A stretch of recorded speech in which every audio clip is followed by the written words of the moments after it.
Hello everyone, welcome back to my booktube channel. Today's video is going to be my January wrap up. That's right bitches, it's wrap up time. We are going to talk about the 5 or 6 books I read in, what month was it? January. I'll talk about all of them. I'll tell you guys a little bit about each one. I'm not going to spoil anything, no spoilers. Did I say I'd tell you what I rated them? Yeah, I hope I did. So, the first book I read in January, I actually started in December but finished it in January. I don't have it with me, but it is Lights Out by Nabessa Allen. This book follows Allie and Josh, and it is dual POV. It is a, stalker romance, dark romance, so please search it for trigger warnings. Nabessa Allen puts a list of fucking trigger warnings at the beginning, so please read them. Allie is a nurse, she's a trauma nurse, and Josh is a hacker, I guess. Like, he works for some cybersecurity company, I believe, something like that. He works with computers, and on the side, on the down low, he makes masked man thirst trap videos on social media. And who's just like us for real, who's a fan of those videos? Allie.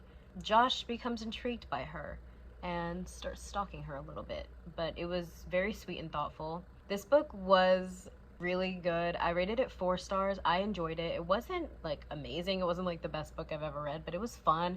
It was funny. Josh was hilarious. I also listened to the audiobook as well. The audiobook was really good. I believe his name is Jacob Morgan, is the voice of Josh. He did a great job. This book was very funny, very spicy. 4 stars for Lights Out. It was very good, and I will be reading the second book when it comes out sometime this year, and it's called Caught Up. Yeah. The next book I read was The Pucking Wrong Guy by C.R. Jane. This is the second book in the Pucking Wrong series. This book follows Ari and Blake. It is also dual POV. All the books that I'm going to mention, actually, that's a lie. Never mind. This book is dual POV though. Ari and Blake meet when they are very young. After a while, they lose touch. They don't speak to each other again until one day Ari sees her and is like, she is mine. I will do anything. I will do whatever I have to do to have her. And he does. This is a dark hockey romance because Ari is a hockey player in the NHL. I can't speak today. I think I went to class, so all the words are gone. I've used all my speech for the day. Ari's a hockey player, and Blake wants to be a model. That is her dream job. These books are dark. They're dark in different ways in comparison to The Pucking Wrong Number, which is the first one. This book is very different, but it is still dark. They're both dark, but this is just a different kind of dark. The topics that it talks about in terms of mental health and Blake and her trauma and Ari being there for her, but then it also has dark themes because of things that Ari did and Ari does. I loved this book though. I rated it 4.25. I rated it 4.25. My heart broke for Blake every 3 seconds. I loved her so much. She was such a beautifully relatable main character, and the way Ari kind of helped her help herself was so beautiful. Ari was psychotic, but you know what? They're trying to make him psychotic. Why is he sweet?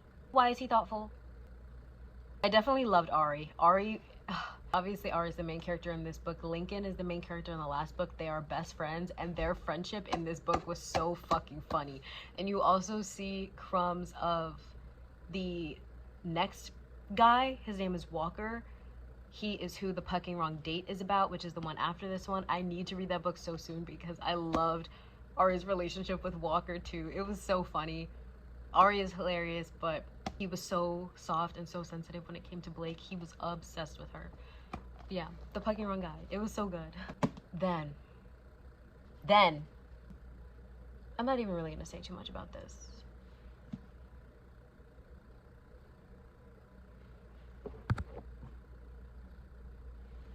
Like we know, this is A Love Letter to Whiskey by Candy Steiner.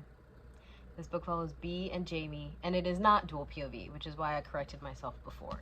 Basically, all of this is Bee's POV, and this is Jamie's POV. It's usually the tropes that everybody hates. It is right person, wrong time, it is cheating, it is miscommunication, for years and years and years. I rated this book 5 stars. I still think about this book. This book has some of my favorite quotes that I've ever read in my fucking life. Bee and Jamie were so incredibly frustrating, but so incredibly perfect for each other and meant for each other that you couldn't help but cheer for them as much as you were screaming at them. Oh my god, the angst, the longing, the yearning. I loved Bee and Jamie. I loved how basically this is the version you should read. I'm gonna say that now. I said that in a previous video, I'm sure, and I'm sure I will say it again until the end of time. This is the version that you should read. There's also a version that looks like this. This is the 5th anniversary edition. This is the version you should read, because basically this version does not have that like last 200 pages that is in Jamie's POV. You only get the stuff from Bee's POV. And the story, while it concluded at the end of Bee's POV, it did not feel complete. Like if the book was just in Bee's POV, I don't think I would have liked it as much.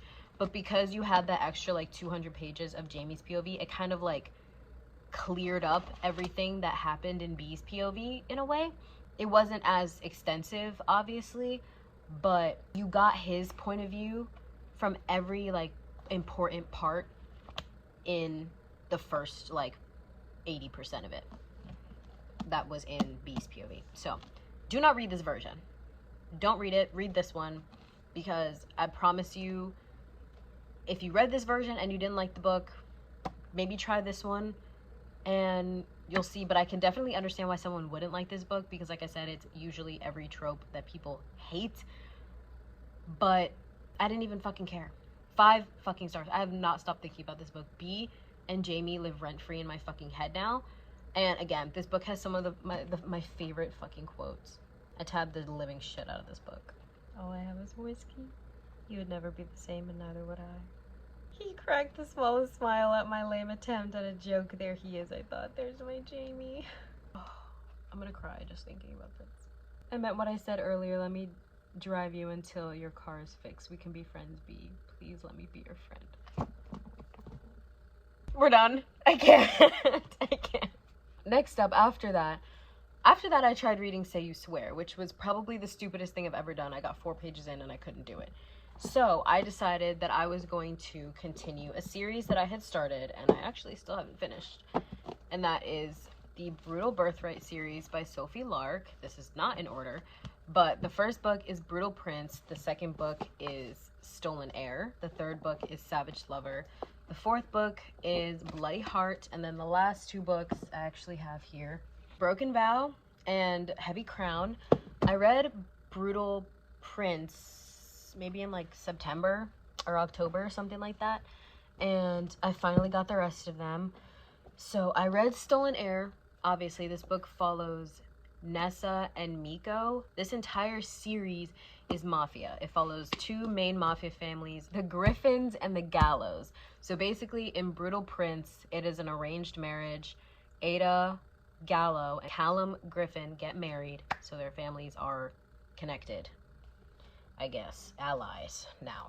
This book follows Nessa, who is Callum's sister, and Miko, who is in another rival mafia. Nessa's family does something to Miko's family. Miko wants revenge, so he kidnaps Nessa. And yeah, that's really it. This book, I rated this book 4 stars. I liked it. I didn't love Nessa as much as I wanted to, just because, like, Ada so far is my favorite FMC in the Brutal Birthright series, because she's just so like fun and high energy and witty and clever, and she has like, she's quick with like the one-liners and the comebacks, and I love her. Nessa just felt very like, talked on and on about how innocent she was, how she was sheltered, how like anytime Miko like got mad at her or yelled at her in the beginning of this book, she just kind of like cowered away and like ran away and cried, which I didn't love. I wanted her, I wished she would have had like some sort of like arc where she was just like, you're not gonna talk to me like that, blah blah blah, and it didn't happen. I did like Miko, but I also just didn't see the romance very much. They didn't spend much time together before they were like, I'm in love with you. So yeah, it just, It was still good though. Like, it was a good story overall, and like I said, I liked Miko, and I liked more of like the subplot about like everything that was going on in the mafia than the romance, but overall it was pretty good. Honestly, it might be a little lower than 4 stars, I'm not gonna lie. Maybe 3.75, because I think it kind of tied with Savage Lover. So yeah, I'm changing my rating actually. Live and on camera. I'm changing my rating for Stolen Heir. These two are both 3.75, but Savage Lover is the next book in the series. This book follows Nero and Camille, and Nero is Ada from the first book, one of her brothers. So Nero, Gallo, and Camille. Camille is a mechanic, and Nero, what the fuck does he do? He doesn't really do anything. He's not really much in the mafia scene, but he's also like not in school. He kind of just fucking does whatever. And Camille is the hardworking girl who's trying to make ends meet for her family. 3.75. I didn't really love this book. I don't think I mentioned this, but all of these books are dual POV. And something that I do like is that every other chapter is each person's POV. So like the first chapter is Nero, the second chapter is Camille, the third chapter is, like, it goes back and forth every chapter between the FMC and the MMC, so that you're not getting like 5 chapters in the FMC's POV and then like 1 chapter in the MMC's POV, and then it continues that like off ratio. But yeah, I didn't really like this book that much. Nero kind of pissed me off, not gonna lie. He felt just very immature in the beginning.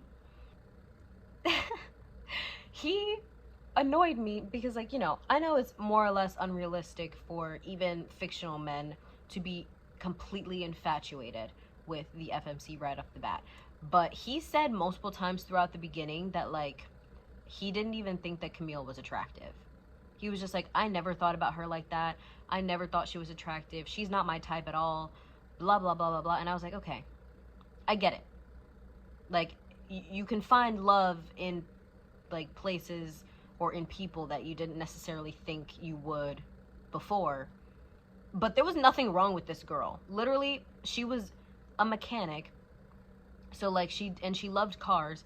That was, like, pretty much the only thing they had in common. She was unlike the girls that he surrounded himself with, which is why he was, I guess, so thrown that he was attracted to her towards the later parts of the book. She just didn't match the kinds of girls that he had gone for before, and he's like a notorious like playboy. He felt immature to me. I loved Camille. Camille was my favorite part of this entire book, as well as like the like plot that had nothing to do with the romance.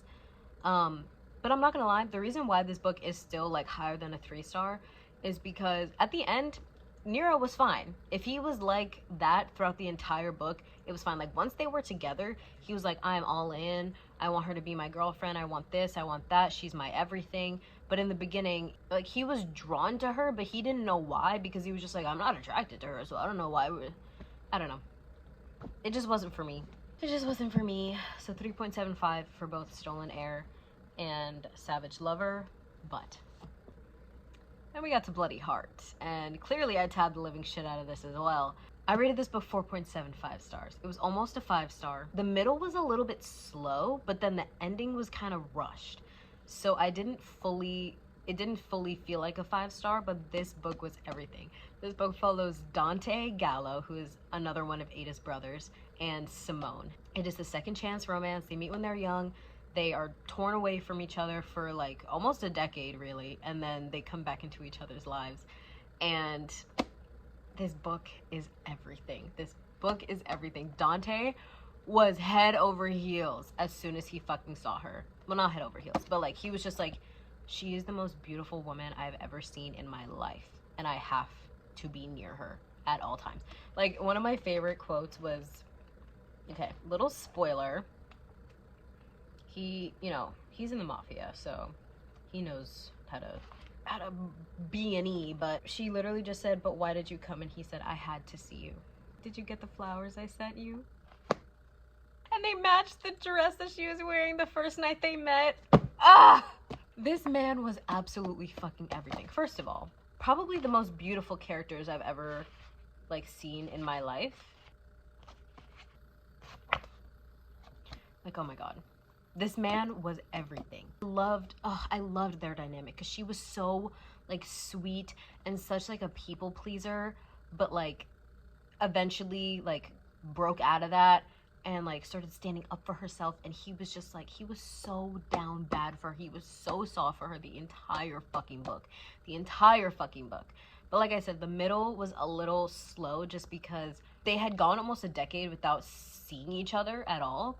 So when they got back into each other's lives, it wasn't like, oh, everything was all happy and fine again. It took some time to like rebuild. And then the ending felt very rushed. It felt very like they weren't talking to each other, or they were barely speaking to each other, and then all of a sudden like shit hit the fan and everything was fucking crazy at the end.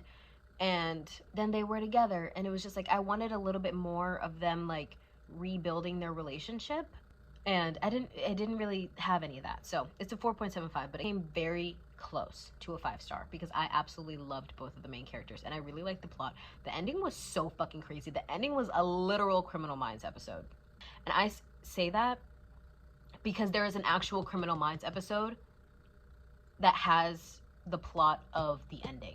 If you want to see like my thoughts while I was reading it, I made a reading vlog for it. That will be coming soon. So I made a reading vlog for these two books, and once I read these two, Broken Vow and Heavy Crown, you will see these in there as well. I don't know when that vlog is coming because I'm taking a little break from this series, probably for only like a few days, and then I'll start up again, especially because I already started Broken Vow. I got like 2 chapters in, and I really like these 2 characters. This is my wrap up. That is all the books that I read in January. I hope you guys enjoyed this. Let me know what you read in January and how you felt about everything. If you loved it, if you hated it, if January was a great month, a shitty month. Let me know.